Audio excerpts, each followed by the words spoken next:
Pedoman penilaian dan strategi peningkatan maturitas SPIP. Pada video sebelumnya, Anda telah mendapatkan gambaran mengenai SPIP atas unsur dan subunsur pengendaliannya. Berikut ini adalah 5 unsur dan 25 subunsur dalam SPIP yang telah dibahas pada video sebelumnya.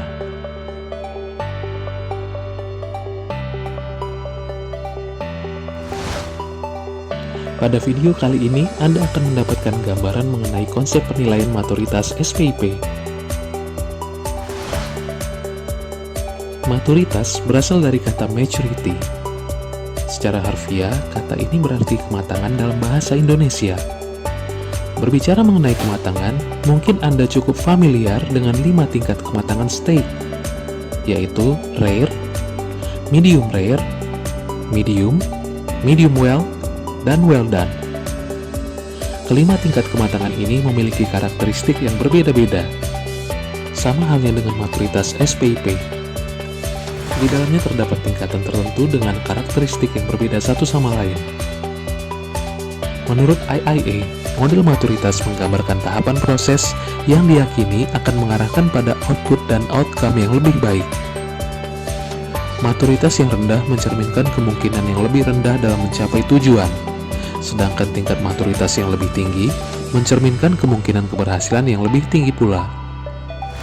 Kerangka maturitas SPIP terpola dalam 6 tingkatan, yaitu belum ada, rintisan, berkembang, terdefinisi, terkelola dan terukur, serta optimum. Tingkatan dimaksud setara masing-masing dengan level 0, 1, 2, 3, 4, dan 5.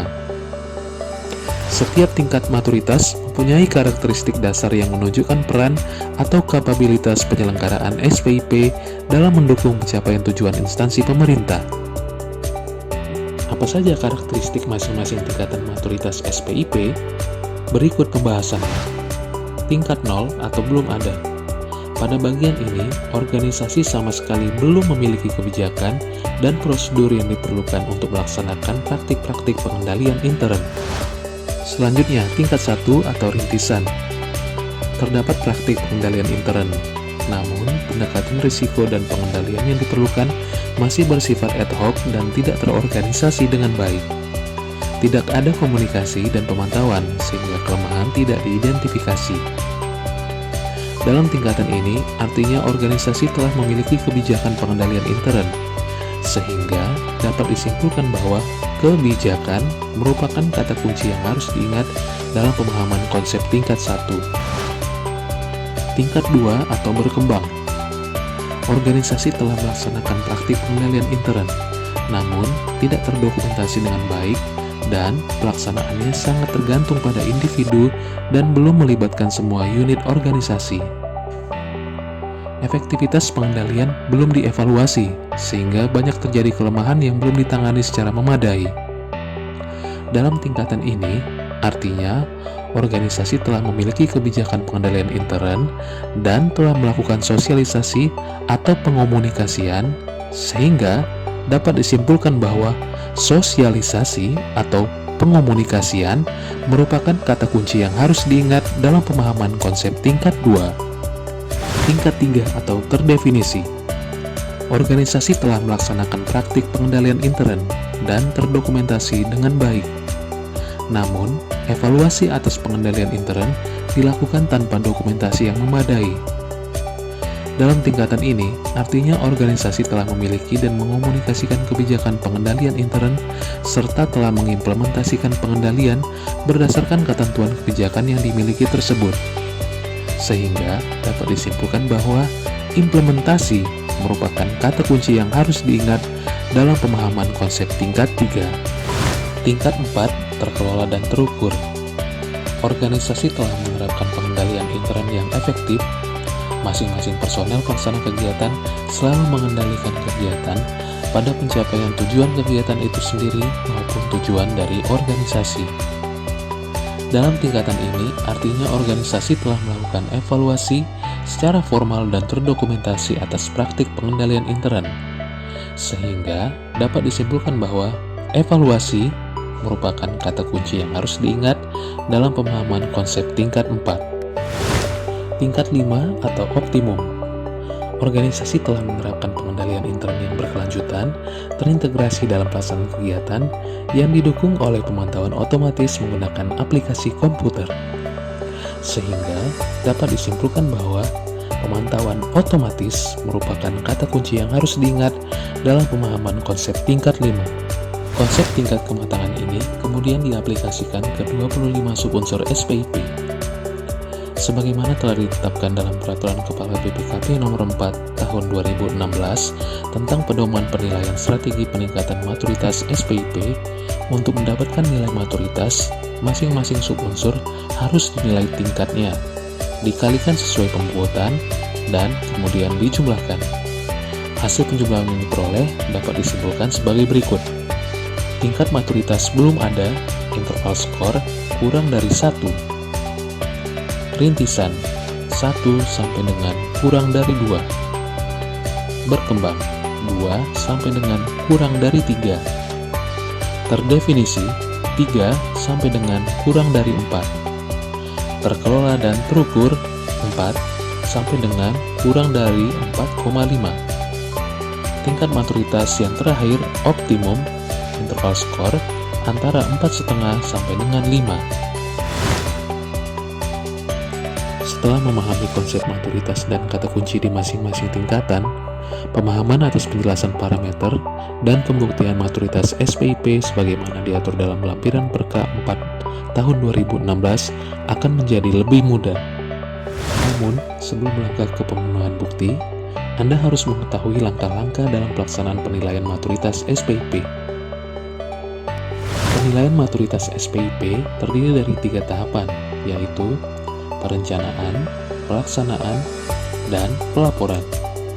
Pada tahap perencanaan, hal yang harus dilakukan adalah pemetaan satuan kerja yang akan dinilai dan penyiapan tim asesor, pembentukan tim counterpart atau perwakilan dari satuan kerja yang akan dinilai, penetapan rencana kegiatan antara lain ruang lingkup, periode, pendanaan, langkah kerja, dan lain-lain.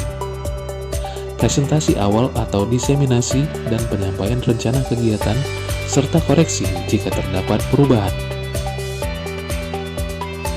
Setelah perencanaan ditetapkan, selanjutnya penilaian akan berlanjut ke tahap pelaksanaan dengan kegiatan sebagai berikut. Pengisian kuesioner atau representasi subunsur sesuai karakteristik level maturitas, baik secara panel maupun individu. Melakukan validasi, baik konsistensi jawaban responden dan skor awal maturitas. Pengujian bukti maturitas, baik atas kuesioner lanjutan, wawancara, review dokumen, maupun observasi. Pemberian skor akhir maturitas, termasuk pemberian saran perbaikan. Pada tahap pelaporan, hal yang perlu diperhatikan adalah pembuatan saran dalam rangka perolehan nilai maturitas ke tingkatan selanjutnya. Dalam hal ini, apabila skor akhir maturitas yang diperoleh adalah 3, maka saran yang harus dimuat dalam laporan adalah terkait dengan upaya yang harus dilakukan dalam perolehan maturitas ke tingkat 4 dan 5. Penjelasan tahapan tadi dapat diuraikan dalam skema sebagai berikut.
Nah, sekarang saatnya kita mulai ilustrasi pemenuhan parameter dengan mengambil contoh pada salah satu subunsur SPIP.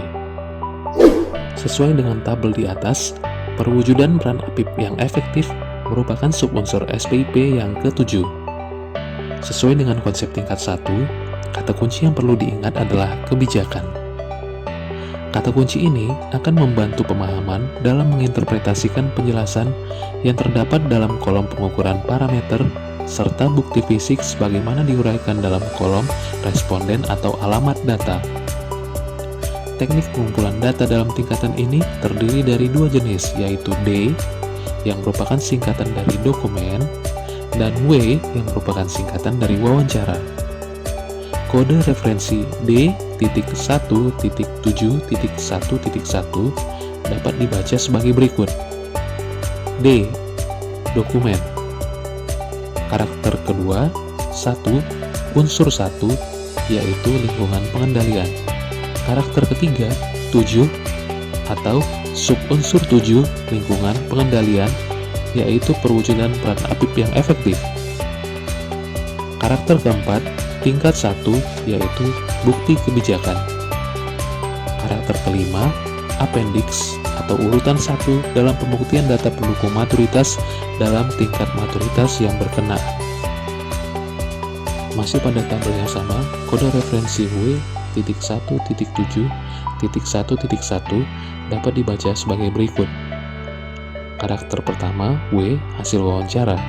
Karakter kedua, 1, yaitu unsur 1 lingkungan pengendalian. Karakter ketiga, subunsur 7 lingkungan pengendalian, yaitu perwujudan peran APIP yang efektif. Karakter keempat, tingkat 1, yaitu bukti kebijakan.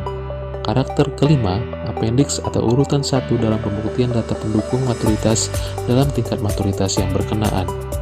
Pihak yang diwawancara dapat berupa pejabat struktural dan atau staf pada organisasi serta pihak lain yang berkepentingan terkait organisasi yang dinilai maturitas SPIP-nya.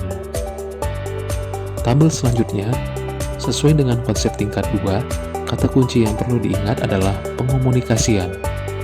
Teknik pengumpulan data dalam tingkatan ini terdiri dari satu jenis dengan kode D.1.7.2.1 yang dapat dibaca sebagai berikut. Karakter pertama, D. Dokumen. Karakter kedua, unsur 1, yaitu lingkungan pengendalian. Karakter ketiga, subunsur 7 lingkungan pengendalian, yaitu perwujudan peran APIP yang efektif. Karakter keempat, tingkat 2, yaitu bukti pengomunikasian. Dan karakter kelima, appendix atau urutan 1 dalam pembuktian data pendukung maturitas dalam tingkat maturitas yang berkenaan. Tabel selanjutnya, sesuai dengan konsep tingkat 3, kata kunci yang perlu diingat adalah implementasi. Teknik pengumpulan data dalam tingkatan ini terdiri dari satu jenis dengan kode D.1.7.3.1 yang dapat dibaca sebagai berikut. Karakter pertama, D atau dokumen. Karakter kedua, unsur 1, yaitu lingkungan pengendalian. Karakter ketiga, subunsur 7, lingkungan pengendalian, yaitu perwujudan peran APIP yang efektif. Karakter keempat, tingkat 3, yaitu bukti implementasi. Karakter kelima, appendix atau urutan 1 dalam pembuktian data pendukung maturitas dalam tingkat maturitas berkenaan. Tabel keempat, sesuai dengan konsep tingkat 4, kata kunci yang perlu diingat adalah evaluasi. Teknik pengumpulan data dalam tingkatan ini terdiri dari dua jenis. Pertama, kode D.1.7.4.1 yang dapat dibaca sebagai berikut. Karakter pertama, D, dokumen. Karakter kedua, unsur 1, yaitu lingkungan pengendalian. Karakter ketiga, subunsur 7, lingkungan pengendalian, yaitu perwujudan peran APIP yang efektif. Karakter keempat, tingkat 4, yaitu bukti evaluasi. Dan karakter kelima, appendix atau urutan 1 dalam pembuktian data pendukung maturitas dalam tingkat maturitas berkenaan. Kedua, kode D1742 yang dapat dibaca sebagai berikut. Karakter pertama, D, dokumen. Karakter kedua, unsur 1, yaitu lingkungan pengendalian. Karakter ketiga, subunsur 7 lingkungan pengendalian, yaitu perwujudan peran APIP yang efektif. Karakter keempat, tingkat 4, yaitu bukti evaluasi. Dan karakter kelima, appendix atau urutan kedua dalam pembuktian data pendukung maturitas dalam tingkat maturitas berkenaan. Tabel terakhir, tabel kelima, sesuai dengan konsep tingkat 5, kata kunci yang perlu diingat adalah pemantauan otomatis. Teknik pengumpulan data dalam tingkatan ini terdiri dari dua jenis. Pertama, kode O1751 yang dapat dibaca sebagai berikut. O, bukti observasi. Karakter kedua, 1, yaitu unsur 1, lingkungan pengendalian. Karakter ketiga, subunsur 7, lingkungan pengendalian, yaitu perwujudan peran APIP yang efektif. Karakter keempat, tingkat 5, yaitu bukti pemantauan otomatis. Dan karakter kelima, appendix atau urutan 1 dalam pembuktian data pendukung maturitas dalam tingkat maturitas berkenaan. Bukti observasi pada umumnya digunakan sebagai teknik pembuktian atas keberadaan suatu sistem atau prosedur yang dapat diamati secara langsung. Misalnya, keberadaan suatu aplikasi komputer atau sistem pembatas akses ruangan. Kedua, kode W1751 yang dapat dibaca sebagai berikut. Karakter pertama, W, bukti wawancara. Karakter kedua, unsur 1 yaitu lingkungan pengendalian. Karakter ketiga, subunsur 7 lingkungan pengendalian, yaitu perwujudan peran APIP yang efektif. Karakter keempat, tingkat 5, yaitu bukti pemantauan otomatis. Dan karakter kelima, appendix atau urutan 1 dalam pembuktian data pendukung maturitas dalam tingkat maturitas berkenaan. Pemenuhan parameter adalah hal yang sangat berpengaruh dalam pemahaman substansi Perka BPKP nomor 4 tahun 2016. Oleh sebab itu, berbekal dari contoh subunsur tadi, Anda diharapkan dapat mengaplikasikan pemahaman pemenuhan parameter pada subunsur lainnya. Demikian video pembelajaran pedoman penilaian dan strategi peningkatan maturitas SPIP. Salam SPIP bisa!